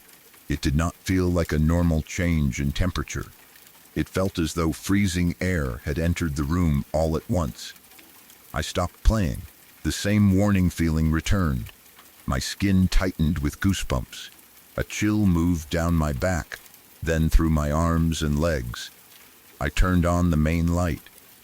The room looked normal. My bed was where it always was. My clothes and belongings had not moved. There was nobody standing near the door. The handle remained loose but still. I took out my phone and played music through the speaker. I did not want to hear the silence. The music was not for entertainment. I wanted familiar noise in the room so that every small sound would not frighten me. I climbed into bed and pulled the sheets over myself. Even under the blankets, I continued shivering. For around 5 minutes, waves of chills moved through my body. It felt as though the room had become freezing cold, although I could not see any reason for it. I rubbed my hands together and pulled the covers closer around my shoulders. My breath did not become visible, and there was no frost or anything dramatic like that. But the cold feeling was real enough that my body would not relax. I kept looking toward the door. I imagined the handle beginning to shake again. I thought about the knocking from earlier. If something had tried to enter my room, maybe it had finally found another way inside. That thought made me pull the sheets higher. I knew hiding under a blanket would not protect me from a real person, but fear does not always lead to sensible behavior. The cold slowly faded. My chills became less violent. The room returned to its normal temperature, or at least it seemed to. I kept the light and music on. I did not want to sleep in darkness. For the rest of the night, I remained alert to every sound. The house made its normal noises. Pipes clicked. Wood shifted. Something outside moved in the distance. Each sound seemed connected to the knocking. I did not hear the door handle again. Eventually, I must have fallen asleep. The next day, the whole experience felt less clear. Daylight has a way of making frightening events seem smaller. The hallway was bright. The house looked ordinary. It was difficult to believe that only a few hours earlier, my sister and I had both heard unexplained knocking. The loose handle remained. However, that was physical proof that something had happened to the door. It had not felt that way before. I tried moving it again in daylight. It still dropped easily under my fingers. The screws or internal parts had become loose. Maybe the handle had been old and ready to break. Maybe my sister had pulled it too hard on another day, and I had simply never noticed. But I remembered the sound clearly. Someone had been pushing it down again and again from the hallway. The knocking itself also remained unexplained. My sister heard it at her door. I heard it at mine. Neither of us had been responsible. One possibility was that sounds had traveled through the house strangely. Maybe someone knocked on the front door, and we each believed it came from our bedroom doors. That could explain the knocking, but not the handle moving. Another possibility was that my sister had sleepwalked. She might have left her room, knocked on my door, shaken the handle, returned to bed, and then forgotten everything. But she woke because she thought someone had knocked on her own door. She looked deeply asleep when I checked on her. I also never knew her to sleepwalk before or after that night. It was possible, but it did not feel likely. A more frightening explanation was that someone had entered the house. Maybe a person tested my bedroom door, heard me shouting, and hid when I came outside. Perhaps they escaped through another entrance while I was speaking to my sister. We checked the house and found no evidence, but that did not prove nobody had been there. I thought about how distracted I had been by the game. With my headset on, someone could have entered through another part of the house without me hearing. My sister had been asleep. The person might have believed the house was empty. When they reached my room and found the door closed, they knocked or tried the handle. Once I shouted, they realized someone was awake and left. That explanation frightened me because it was possible. An intruder would not need to stay in the house after being discovered. They could move quickly and quietly. Still, I could not explain why they would knock first. A burglar would probably avoid making noise. They would not repeatedly pound on a bedroom door and warn the person inside, unless the knocking was not meant to be polite. Maybe it was meant to frighten me. I began thinking about the pattern. First, a normal knock, then a harder knock, then pounding, finally, the handle shaking. It was as though whatever was outside became more impatient each time I refused to open the door. That was the part I disliked most. It did not feel random. It felt like someone wanted me to respond. If I had opened the door after the first knock, what would I have seen? My sister? A stranger? An empty hallway? I was glad I remained at the computer and shouted through the door instead. I never found an answer. The handle was repaired or replaced later, but the memory remained. That night was the first time I experienced something in the house that I could not easily explain. Afterward, strange things began happening occasionally. They were not constant. Most days and nights were completely normal. Then, without warning, I might hear a sound from an empty room, feel watched, or notice something that did not seem to have a clear cause. None of the later incidents felt as strong as the first one. The knocking was different because my sister experienced part of it too. I was not the only person who heard something. She sent the message before I told her what had happened. What's with the knocking? That meant I had not influenced her. She genuinely believed someone had knocked on her door. If I had been alone, I could have blamed the game, my headset, or my imagination. Because she heard it too, I knew there had been a real sound inside the house. I often think about the timing. My mother was away in the United States. My sister was asleep. I was awake late, distracted by a game. The house was quiet. If someone or something wanted to approach without being noticed, it had chosen the perfect time. The first knock had not frightened me, because I believed my sister was playing a joke. The second made me angry. Only the moving handle made me pay attention. Even then, I stayed in my chair. I sometimes wonder whether that was safer than investigating. If I had opened the door while the handle was shaking, I might have come face to face with whoever was outside. Instead, I called my sister's name and waited. Whatever had been there disappeared before I left the room. The cold wind at 3 a.m. was harder to connect logically. It may have had nothing to do with the knocking. Temperatures can change at night. Air can move through small spaces around windows and doors. Fear can also cause chills. After spending hours thinking about the door, my body may have reacted to a small draft as though it were something dangerous. That is the reasonable explanation. But the cold felt too sudden and strong. It moved through a room that normally had no airflow. My windows were shut. The weather outside was not enough to explain why I felt as if I had stepped into a freezer. The chills continued for several minutes, even after I covered myself. Perhaps it was only fear. The mind can create powerful physical reactions. A person who believes something is watching them may feel cold even in a warm room. I understand that now. At the time, it felt as though something invisible had entered.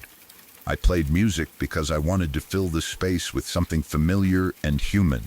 I turned on the light because darkness allowed my imagination to create shapes near the door. I hid under the sheets because I was still young enough to believe blankets offered some kind of protection. Those actions did not solve anything, but they helped me survive the rest of the night. The incident also changed how I treated strange sounds. Before that night, a knock was only a knock. Afterward, I listened for what came next. Was there a voice? Were there footsteps? Did the handle move? If someone knocked late at night, I did not immediately open the door. I checked who was there first. I became more aware of locks and windows. Sometimes the fear returned when I played games late. I would remove one side of my headset so I could hear the hallway. If the house made a sudden noise, I paused the game and listened. I never again felt completely comfortable blocking out the world around me. Albion Online also became connected to the memory. Whenever I thought about that period of playing with my friends, I remembered the sound of someone hitting my bedroom door while the game continued on the screen. It was strange how normal everything around the frightening moment had been. My friends were talking. My character was moving through a digital world. Somewhere in the house, my sister was sleeping. Then an unseen person or force tried my door handle. The ordinary and the frightening existed at the same time. That is why the memory still feels so real. There was no dramatic warning, no power outage, no shadow moving across the wall, only a knock. Then another. Then the metal handle shaking. My sister's message remains the strongest part of the story. I had already decided she was responsible. When she wrote asking about the knocking, the explanation I had depended on disappeared.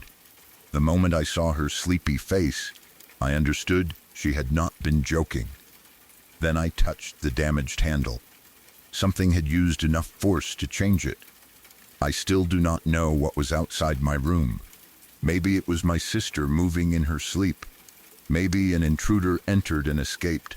Maybe the handle was already broken, and I misunderstood ordinary sounds. Or maybe something happened that I cannot explain. All I know is that the knocking was real. My sister heard it too. The door handle was loose afterward.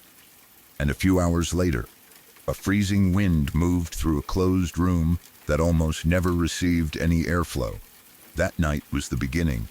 After it, strange things happened from time to time, never often enough for me to prove anything, but often enough that I never completely forgot the first knock.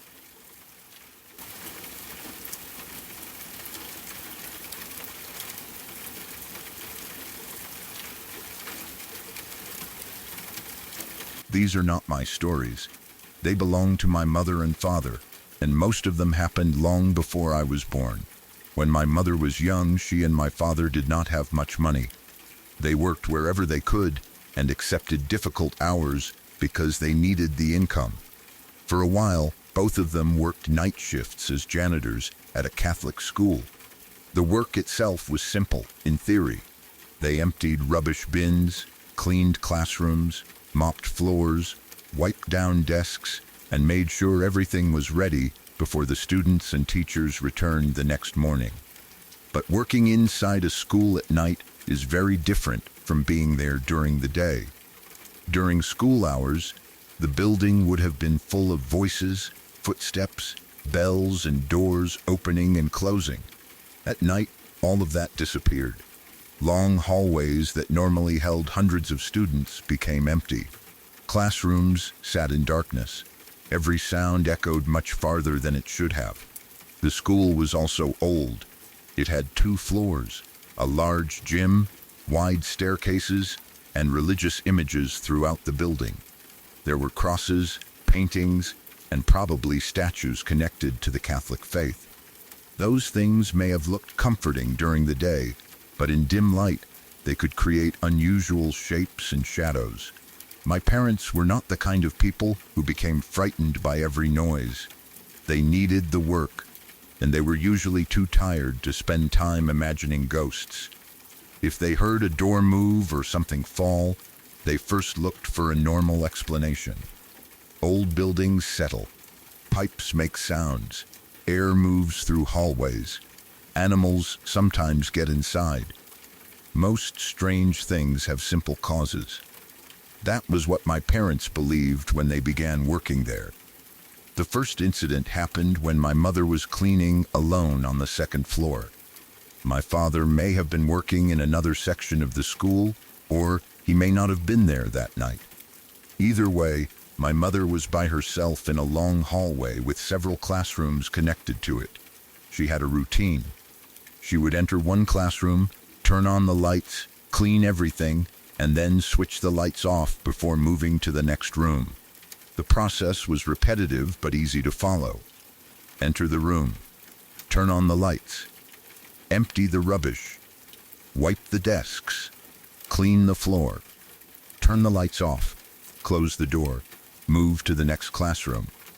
She continued doing this until she reached the end of the hallway. By then, she was probably thinking about the remaining work and how soon she could go home. There had been no unusual sounds and no reason for her to believe anyone else was on the floor. She finished the final room and stepped back into the hallway. That was when she noticed the lights. Every classroom she had already cleaned was bright again. The lights were on behind every door. At first, she thought she must have made a mistake. Maybe she had forgotten to turn them off, but she knew she had not. Turning off the lights was part of the routine. She did it automatically after each room. Leaving every light on would have required her to forget the same step again and again. She stood in the hallway, looking back at the row of illuminated classrooms. Someone could have followed behind her and switched the lights on. That was the first explanation that entered her mind. Maybe my father had come upstairs without telling her. Maybe another employee was in the building. She called out. There was no answer. The hallway remained silent. My mother walked back to the first classroom and entered it. The room was empty. She switched off the light and moved to the next one. That room was empty too. She turned off its light. One by one, she checked every classroom again. There was nobody hiding behind a door, no student inside, and no other cleaner playing a joke. Each room looked exactly as she had left it, except the lights had been turned on. My mother moved down the hallway, switching them off for the second time. She kept listening for movement behind her. She expected one of the lights to turn on again as soon as she entered the next room. That did not happen. When she reached the end of the hallway, everything behind her remained dark. The lights never turned on again that night. Nothing jumped out at her. No one spoke. She never found an explanation.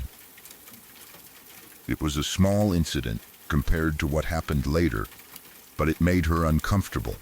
It was the first time she felt that something inside the school might be aware of her. She continued working there because she and my father needed the money. A few strange lights were not enough to make them leave their jobs. The second incident happened in the gym. This time, both my mother and father were together. They were cleaning the gym floor, which was a large job. A gym can collect dirt quickly, especially when students use it throughout the day. There would have been dust, shoe marks, and other mess across the floor. My parents had already cleaned a large section. That detail mattered because the surface was smooth and clear. Any new mark would be easy to see. While they were working, a basketball suddenly rolled toward them.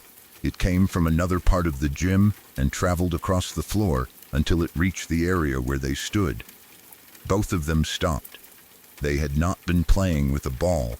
As far as they knew, nobody else was in the gym. The doors were closed, and they had not heard anyone enter. At first, they assumed the ball had simply moved on its own because the floor was not completely level.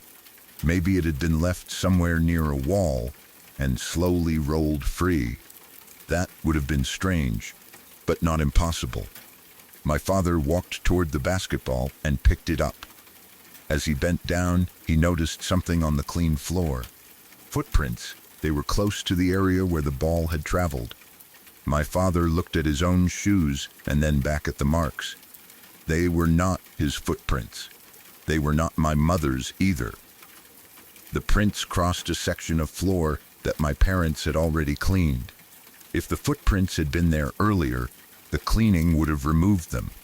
Someone or something had walked across that part of the gym after it was finished. My parents looked around the room. The gym appeared empty. There were no students hiding beneath the seats or behind equipment. They did not hear footsteps moving away. The basketball had rolled from an area where no one was standing. The prints seemed to appear without a person attached to them. My father returned the basketball to its proper place.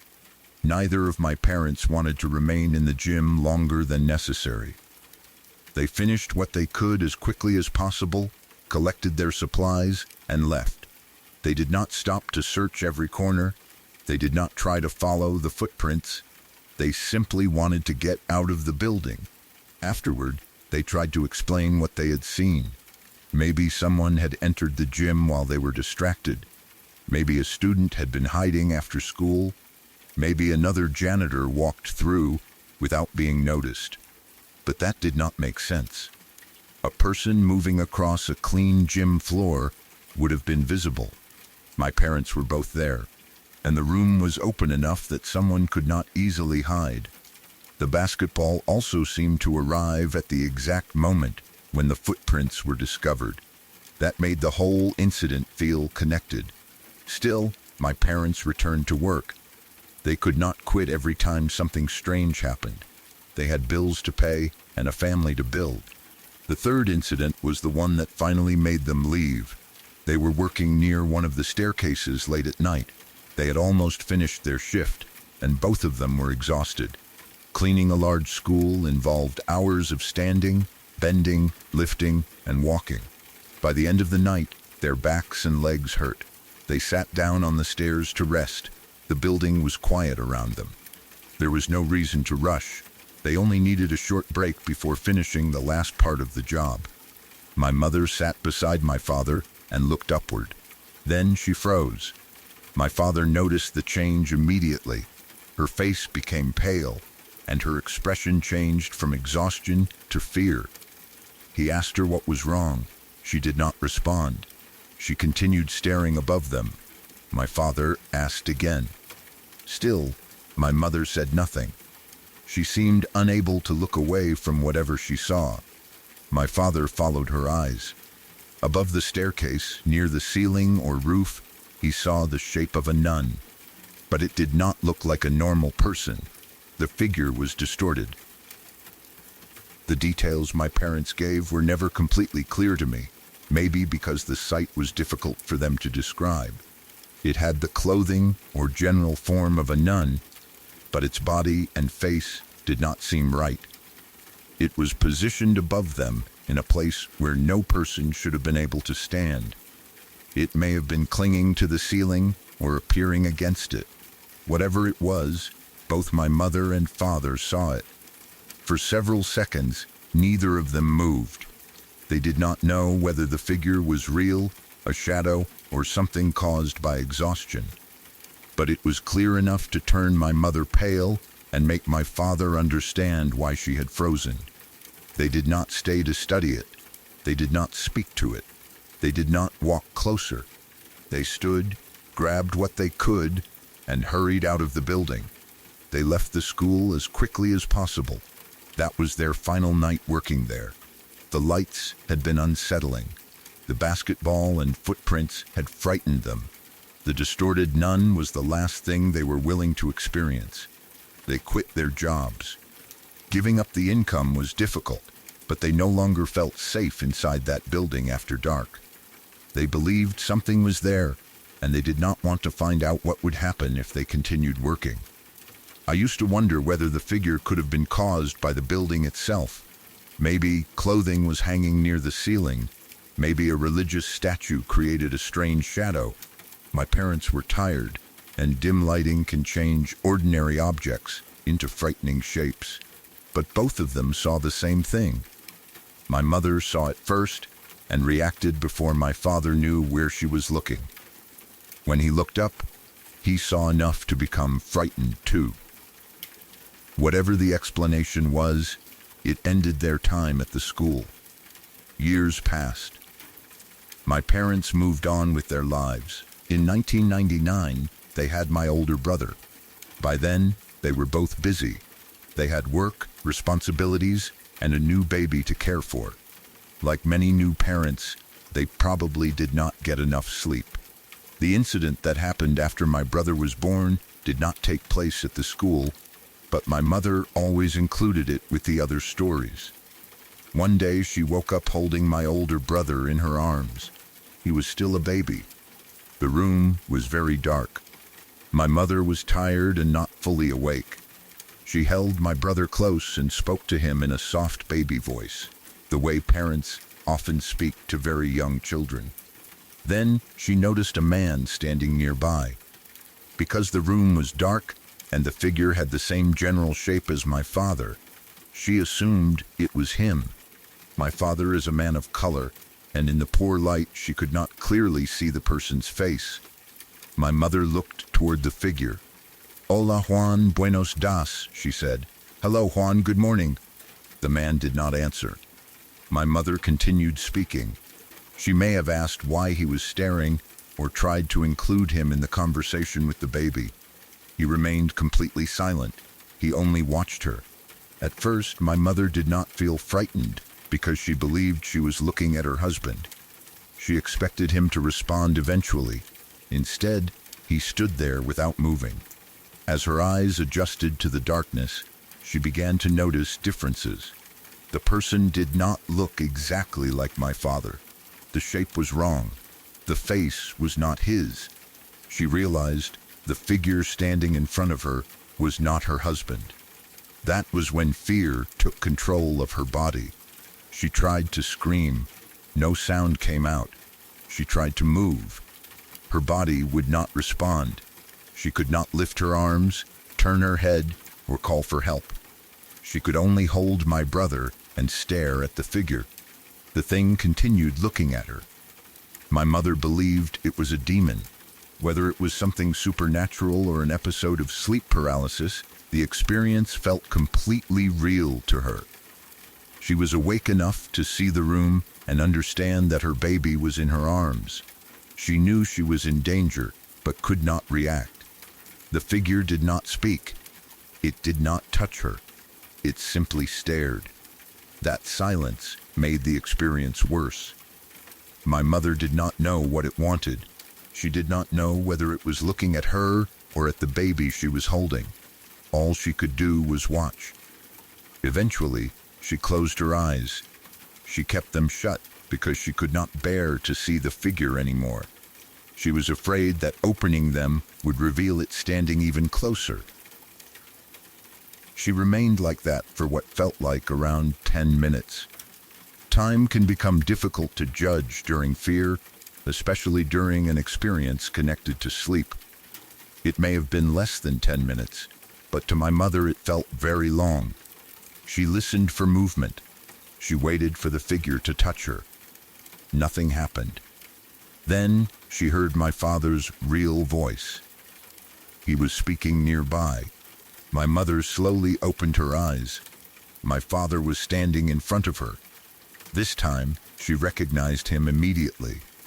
His face was normal. His voice was familiar. The other figure was gone. As soon as my mother understood she could move again and that her husband was truly there, she began crying. She cried hard, unable to control herself. My father did not understand at first. He had entered the room and found his wife holding their baby, terrified and in tears. She explained what she had seen. She told him that something had stood in his place. She had spoken to it because she believed it was him. Then she had realized it was not human, or at least not the person she knew.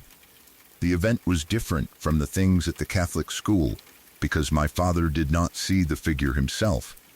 He only saw how frightened my mother was afterward. There is a medical explanation that fits much of what happened. Sleep paralysis can occur when the mind wakes before the body is fully able to move. During an episode, a person may feel trapped, unable to speak, and completely aware of the room around them.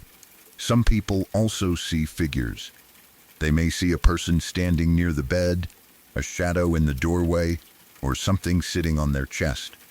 The experience can feel supernatural because the person appears real and often seems threatening. My mother may have experienced sleep paralysis. She was exhausted and caring for a baby, which could have affected her sleep. The dark room and her half-awake state may have caused her mind to turn an ordinary shadow into a figure resembling my father. That is a reasonable explanation. But it did not change how real the experience was to her. She remembered speaking to it. She remembered slowly understanding that it was not her husband. She remembered its face and the way it stared. Most importantly, she remembered being unable to move while holding her baby. That helplessness was terrifying. She could not protect herself. She could not protect my brother. She could not call for my father. She could only close her eyes and wait. After hearing these stories, I began to understand how brave my parents really were. They were young, tired, and struggling financially when they worked at the school. They entered that building night after night because they needed the money. Even after the classroom lights turned back on, my mother returned. Even after the basketball moved and footprints appeared, both my parents continued working. They only quit when they saw something they could no longer explain or ignore. The distorted nun was their final warning. I sometimes imagine what the school must have looked like at night. Long hallways with every classroom dark, a gym floor shining after it was cleaned, a basketball rolling slowly through an empty room, fresh footprints appearing where nobody had walked, a staircase beneath a high ceiling, then a nun-shaped figure above it, watching two exhausted cleaners rest. I do not know the history of the building. Maybe there had been nuns who worked or lived there. Maybe someone died on the property. Maybe the old school had stories that my parents never heard.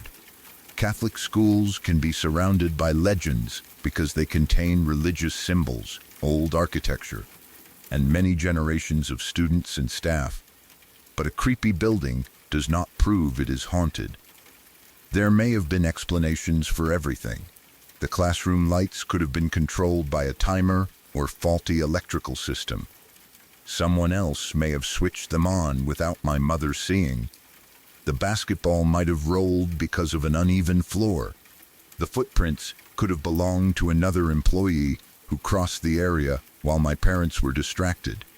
The nun might have been a shadow or object near the ceiling. The bedroom figure could have been sleep paralysis. Every event has at least one possible normal explanation. But when the incidents are placed together, they feel more disturbing.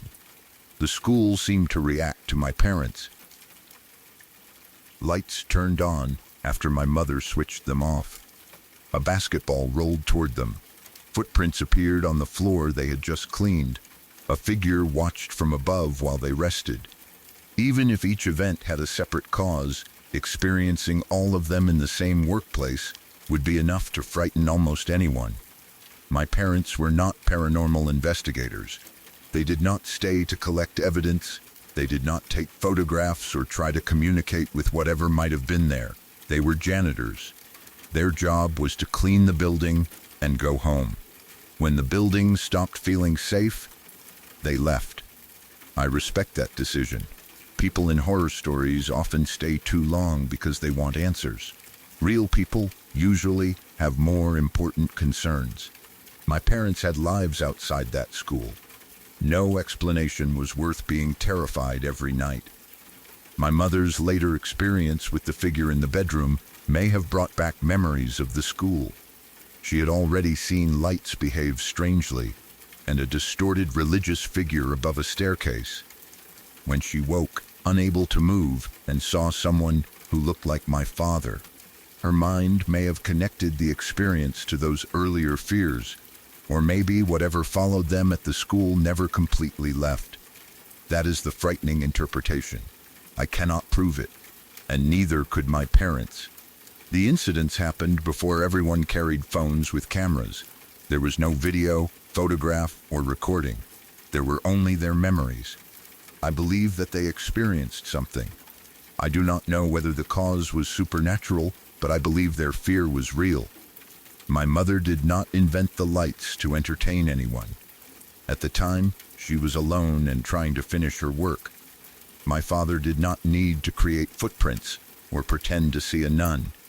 He wanted to earn money and go home. Years later, my mother had no reason to wake while holding her baby and become so frightened that she cried when my father entered the room. These events stayed with them because they could not easily explain them. When I was younger, I sometimes found the stories exciting. An old Catholic school, an empty gym, a creepy nun, and a demon in a dark bedroom sounded like scenes from a horror film.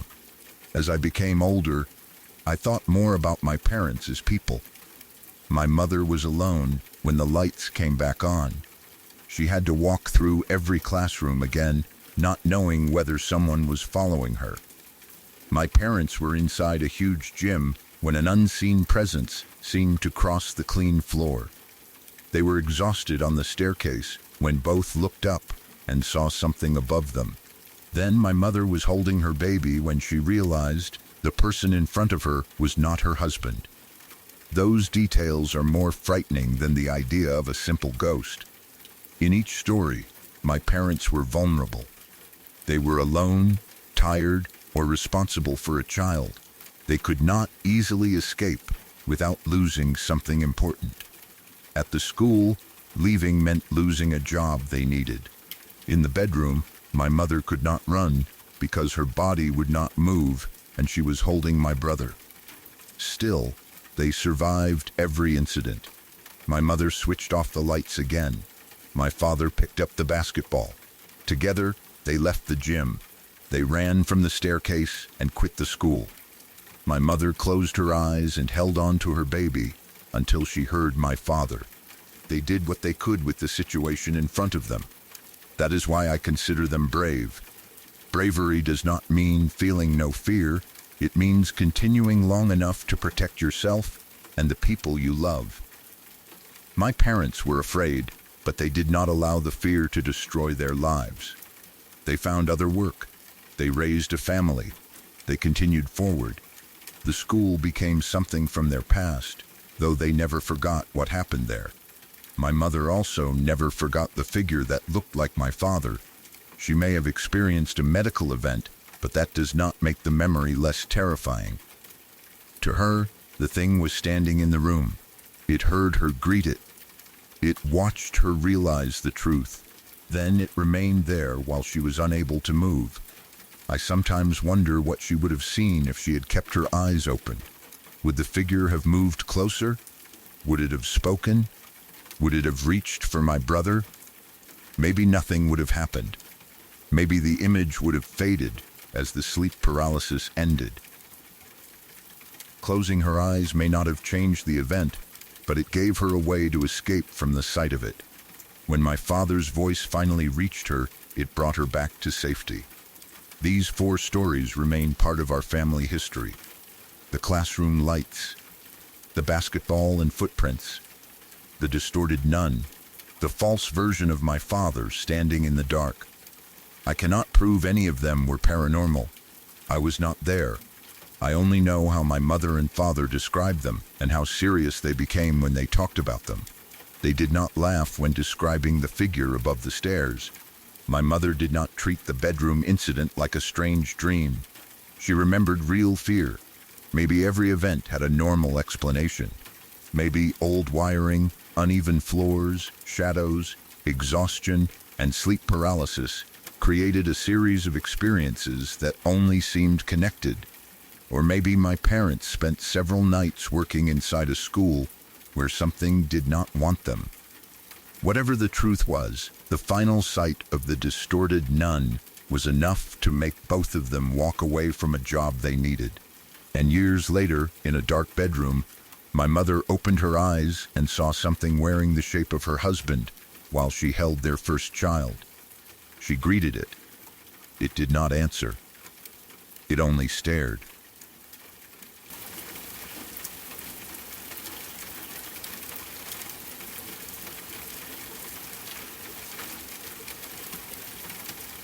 The stories may be over, but some nights do not end when the video does. The people you heard tonight were not looking for fear. They were living normal lives until one moment changed the way they saw the world around them. Tell me in the comments which story stayed with you the longest. Subscribe to Nockmeyer Witness for more true accounts from people who saw something they wish they could forget. Good night, and if you wake up suddenly, do not assume it was just a dream.